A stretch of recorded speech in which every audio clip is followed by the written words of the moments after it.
este video abordaremos el tema compuestos de coordinación.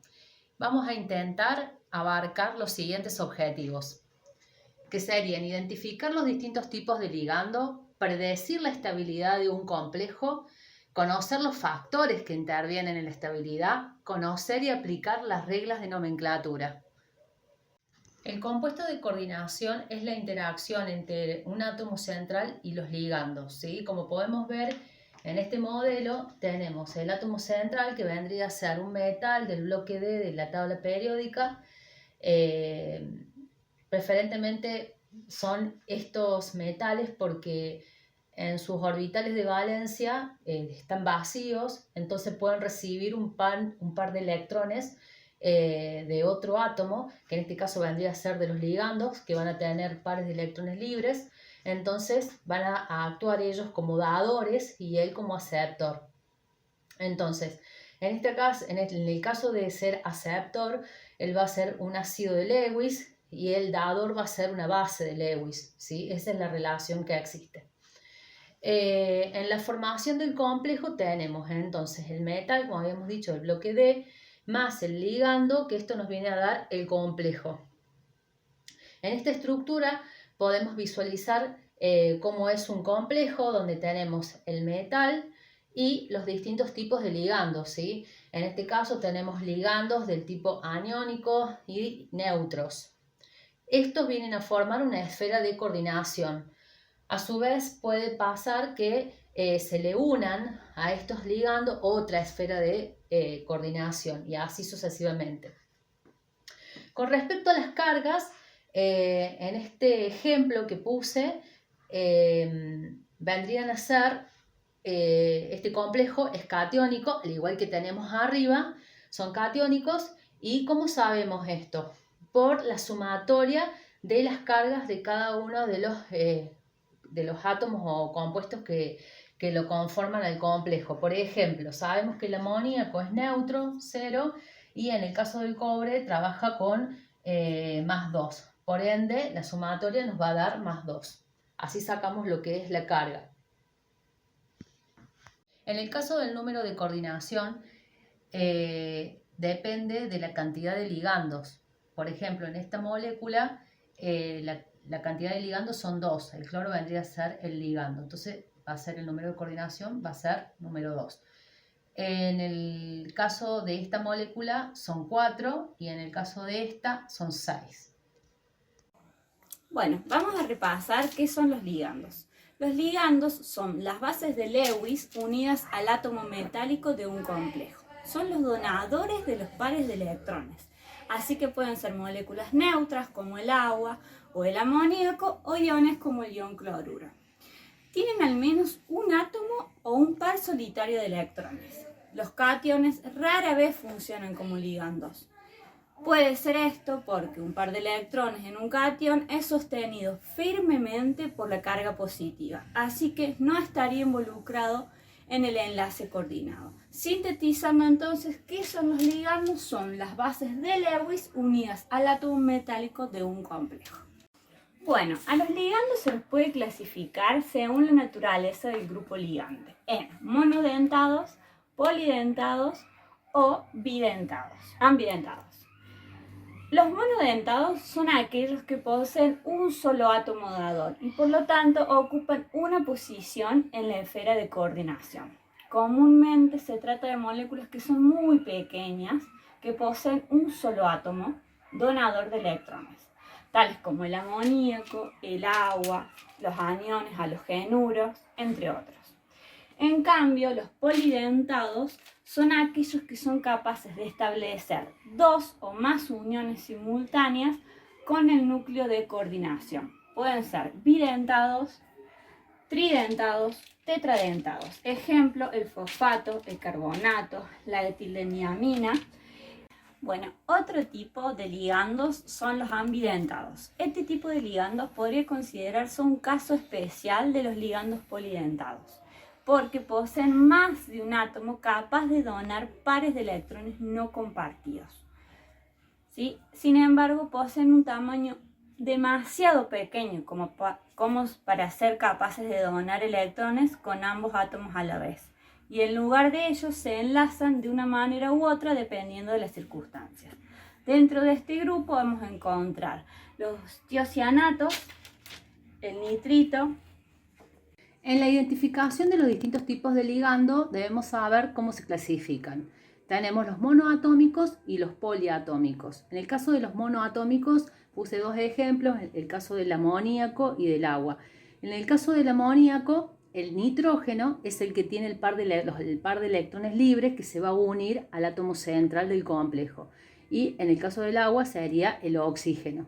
Entonces, como verán, es monoatómico porque es un solo átomo el que tiene par de electrones libres. En el caso del poliatómico yo puse un ejemplo de los bidentados. ¿Por qué bidentados? Porque son dos átomos que tienen par de electrones libres, ¿sí? Que unidos al átomo central pueden formar un anillo y eso es lo que lo va a hacer más estable que estos.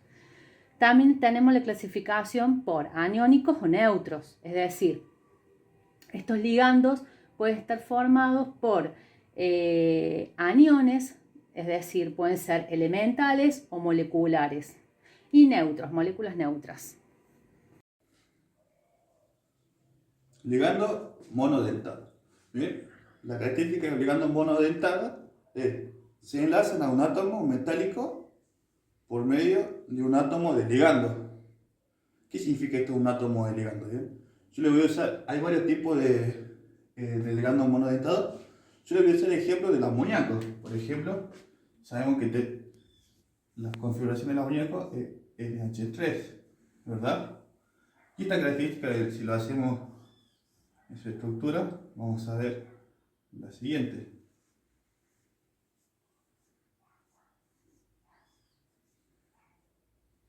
La característica del ligando monodentado es que son dadores de un par de electrones o base de Lewis. Esta base de Lewis se ensambla al metal y hace que precipite. Bien. Característica de este, vamos a poner que este metal, mi amoníaco, lo ensambla y se lo lleva.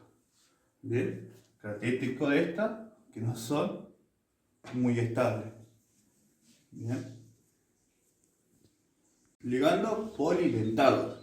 Los ligandos polidentados tienen la característica que se puede hacer con varios átomos al átomo metálico. Por ejemplo, vamos a tener el caso del hepta, que ya lo vamos a ver más adelante. Se lo voy a explicar con más detalle, no será un problema. Vamos a tener el ejemplo del hepta. La característica de estos ligandos polidentados, se ensamblan varios átomos distintos al metal, los llevan y los hacen precipitar. ¿Bien? La característica de estos es que son más estables. Perfecto. Vamos a hablar de los agentes quelantes o agentes secuestrantes. Bien, el efecto quelante.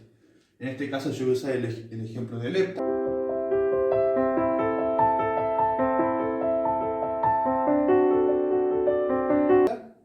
Y esta característica está dada por los ligandos polidentados.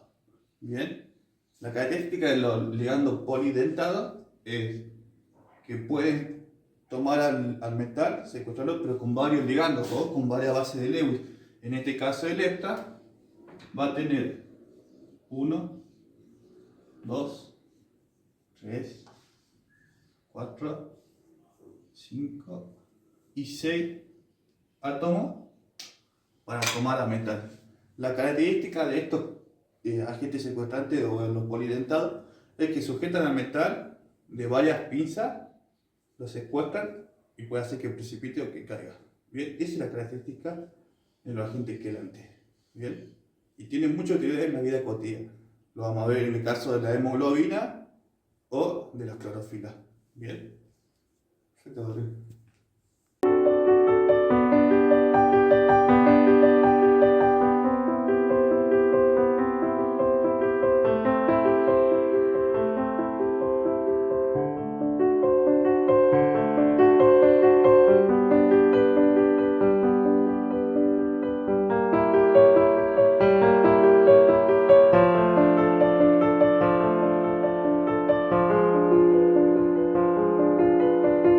Hagamos un pequeño repaso de nuevo.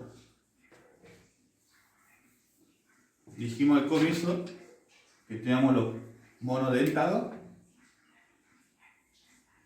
los ligandos monodentados,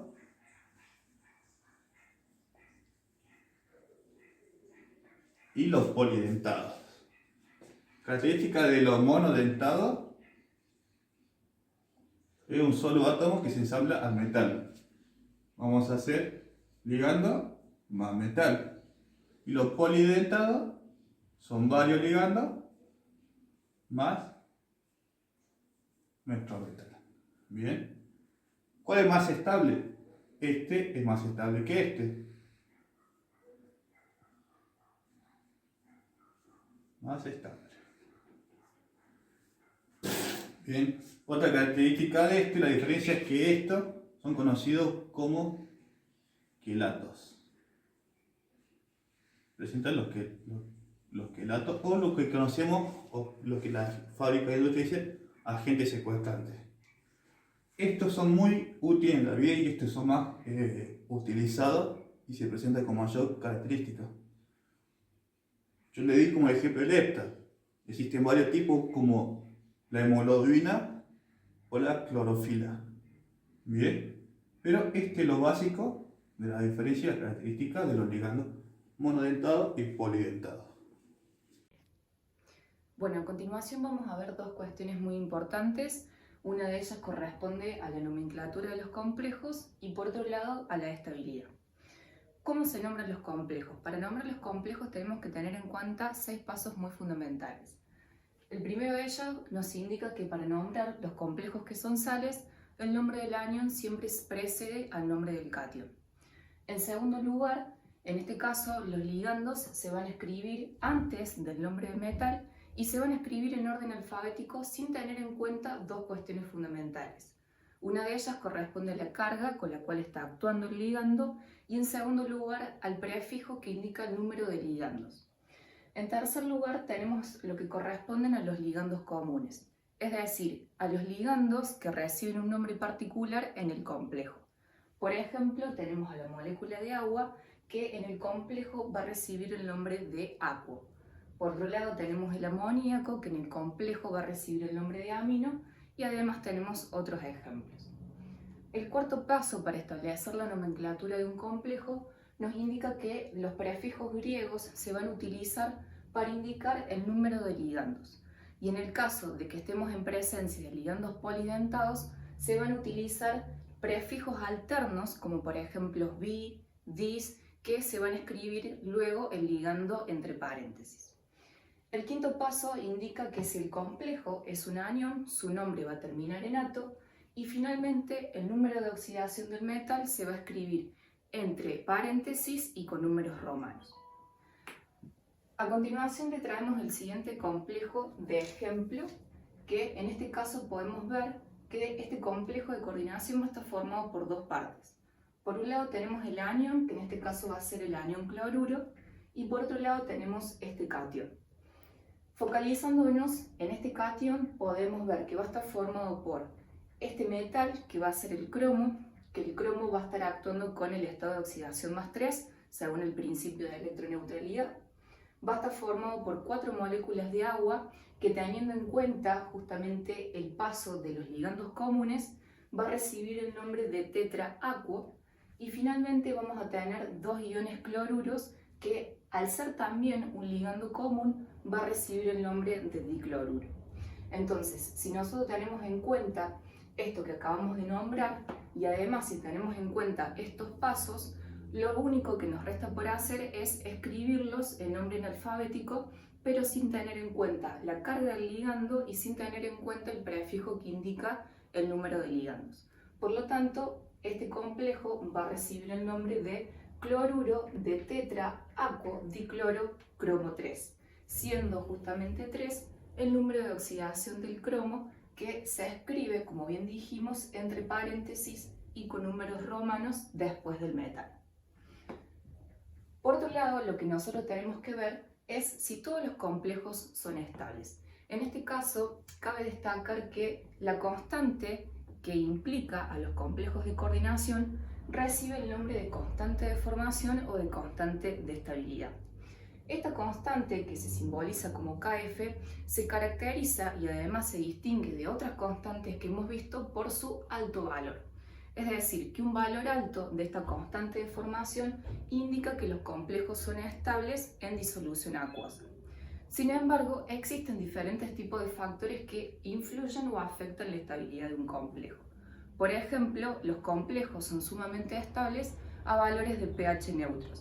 Esto quiere decir de que si nosotros agregamos soluciones ácidas o soluciones básicas a un complejo de coordinación, se va a producir la desestabilización del mismo.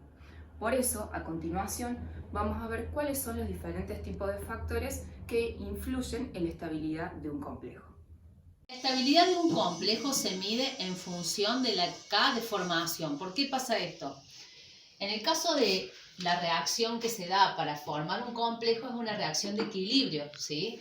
¿Por qué? Porque es una reacción reversible, es decir, tenemos reactivos, al unirse van a formar lo que son los productos y los productos se disocian para dar los reactivos y esto sucede constantemente. Entonces es una K de formación, en la K de formación es la que nos vamos a detener y vamos a utilizar para relacionarla con la estabilidad del complejo. La K de formación, como toda constante, es igual a la concentración de los productos sobre la concentración de los reactivos elevados a sus coeficientes estequiométricos. El ejemplo siguiente, en donde unimos el cobalto que el cobalto vendría a ser el metal de transición, ¿sí? Con el siguiente ligando, formando este complejo, ¿sí? Y en el caso del cobre, con el amoníaco, formando el siguiente complejo, ¿sí? Las constantes de formación, hay una diferencia muy grande entre uno y el otro. Si bien los valores de la constante de formación son valores grandes, podemos visualizar de que hay una diferencia y por ende a mayor K de formación, mayor estabilidad se tendrá ese complejo. Por ende, en este caso, este es más estable que este.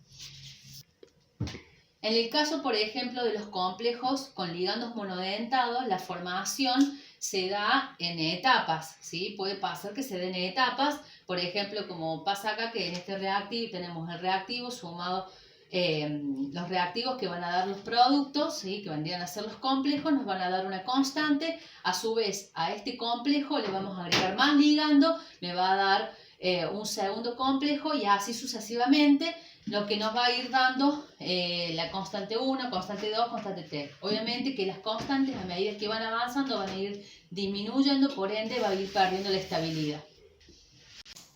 Factores que influyen en la estabilidad de un complejo.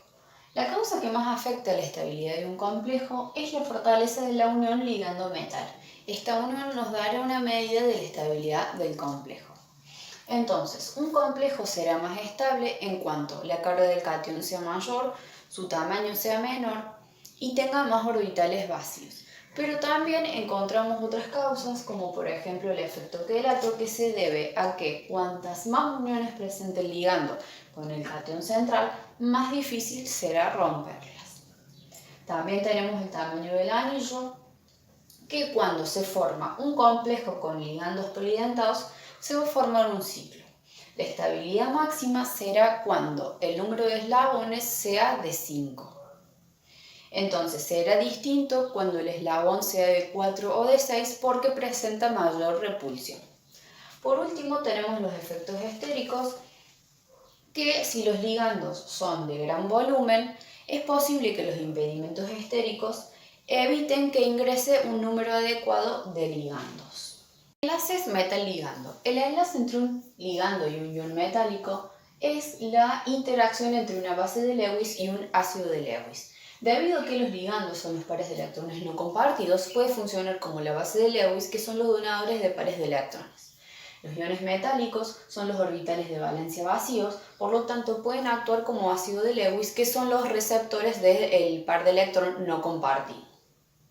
El enlace entre el ion metálico y el ligando es el resultado de compartir un par de electrones que pertenecía al ligando, como lo muestra el siguiente ejemplo, diferenciando cuál es el ácido de Lewis, cuál es la base y lo que se forma después.